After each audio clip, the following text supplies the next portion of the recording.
Alright, everybody, this is Yara here, and I'm over here with Ryan that got top 16 at the Dallas-Fort Worth Regional. And what deck are you playing, Ryan? We are playing Lightsworn Centurion. Okay, alright then. So what made you want to play this deck? So I was originally going to be playing just pure Centurion, and my buddy Michael was playing Lightsworn. I looked at the Lightsworn cards and I went, "This is really, really good." And he summons Crimson Dragon to go into Clearwing.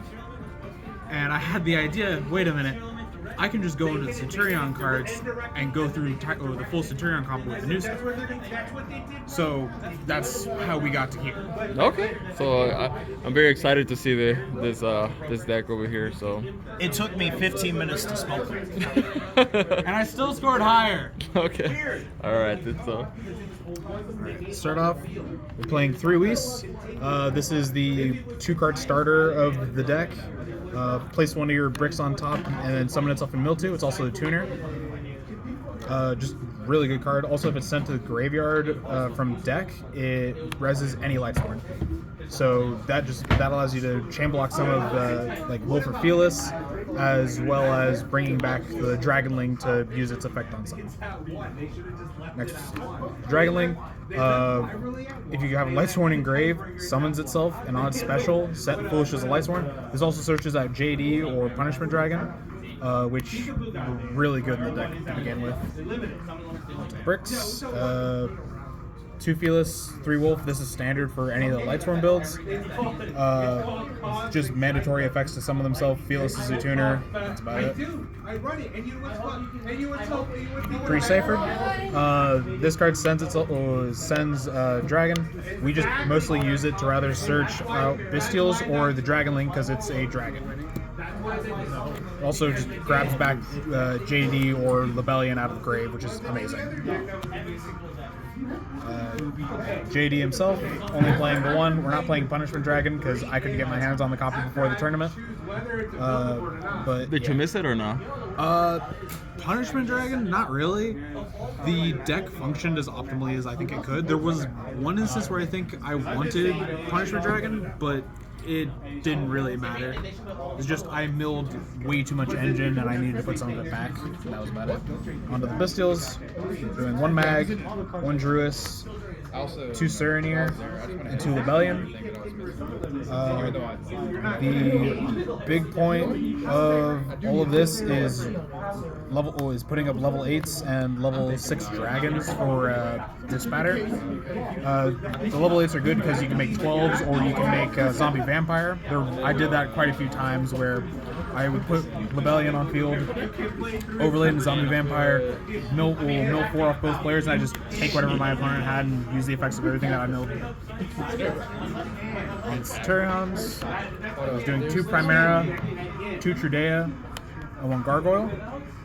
This card is absolutely insane. I saw in some initial lists that were doing Centurion Lightsworn, they were playing Emeth over Gargoyle, and I sat down and went, I think Gargoyle is just better. Emeth is nice, but it's only during the opponent's turn. I would rather be able to go, I'm going to summon a level 8 body, synchro it off, add it back to my hand, and then summon it again. Crimea is the searcher, Trudea places out of hand or deck, and then Gargoyle is just the extra body. It's also a dragon, so you can tribute it off Lebellion.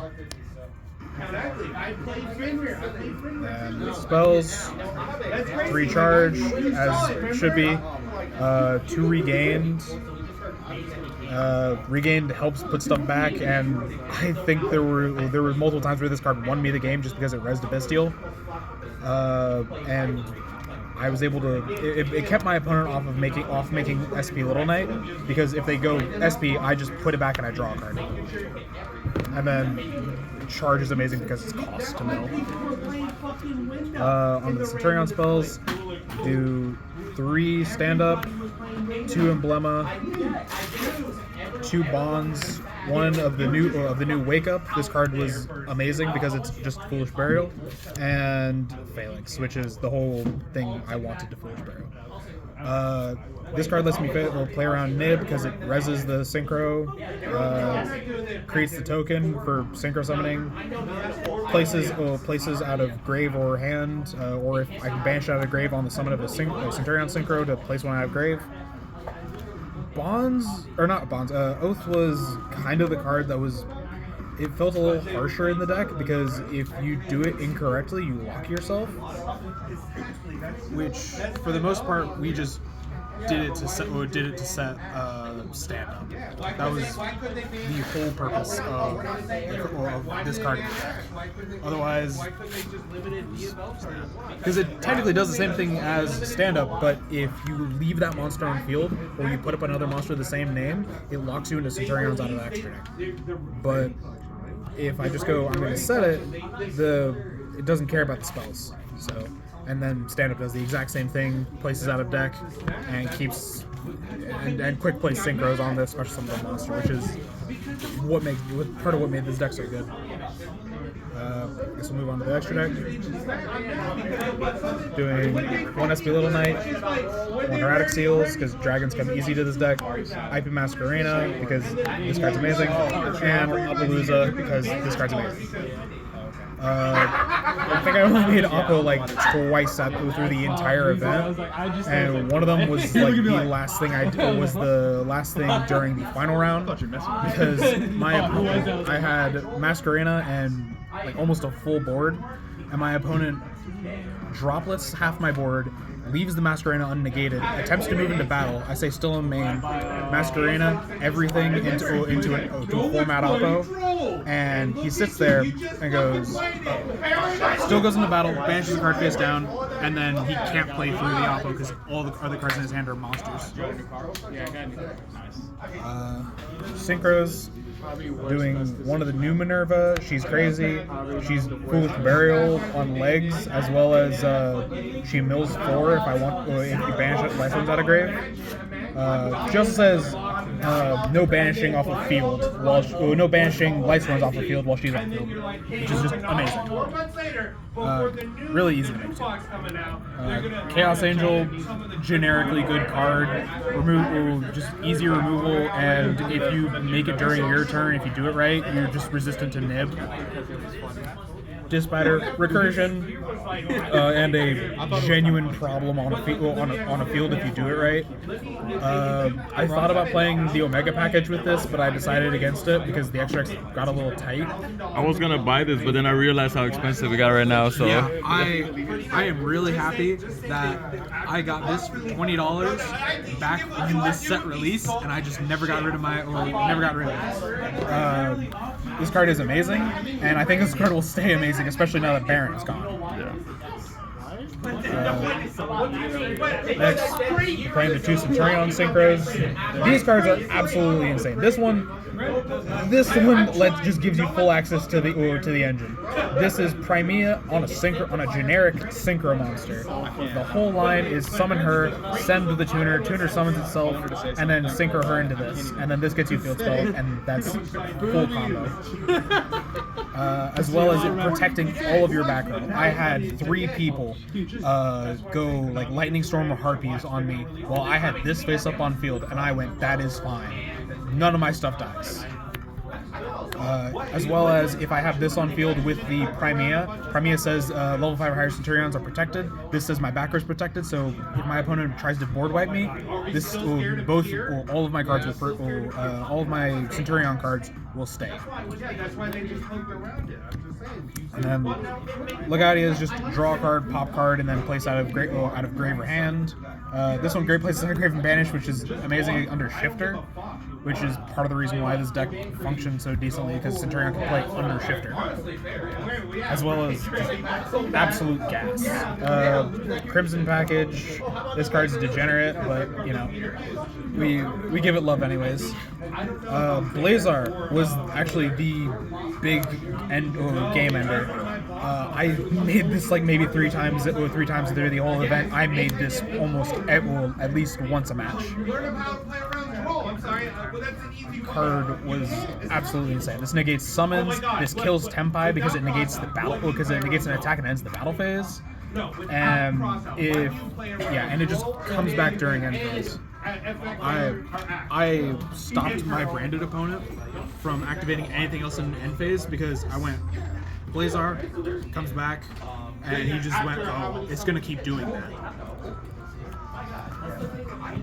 It's like out of the Xyz, playing Old Minerva. This card's crazy, especially if you manage to mill 3 Lightsworns off of her effect, you draw 3 cards. I think the most I drew off of her was like 2 cards, and this card's just crazy. If she dies if she's destroyed, she mills 3 cards, and you pop cards equal to your opponent equal to how many Lightsworns were milled. It came up like once. I managed to pop 2 cards off my opponent's side, which was nice. Really, really good. As well as just being an easy rank 4 to make that I can then go into SB. Next is Zombie Vampire. Mill 4, steal out of my opponent's grave. I kind of wanted to play the Charmers with these because this makes with the Charmers this is super easy to make, but it's fine. It didn't. It did its job, and I think there was an occasion where I stole a Fenrir and then swung for game. Really good. And finally, Baguska. This was for shifter decks. I was expecting to see more of them than I did. It was like 2 shifter decks, and I was able to play through both of them. I think I summoned this once. Probably, I might take it out unless more shifter decks get popular again. It's a very good card and super easy to make in the deck. The deck's mostly level 4s, and the Centurion engine just makes this like it's nothing. Side deck. Harpy's Lightning Storm, pretty standard, just spell trap removal, as well as Cosmics. Ironically enough, these kept getting clumped together in my deck. So I had a game where I drew one, Lightning Storm, Charge of the Light Brigade. First card off the top was the second Lightning Storm. And it was weird, but Lightning Storm was probably the card that I saw the most out of my side.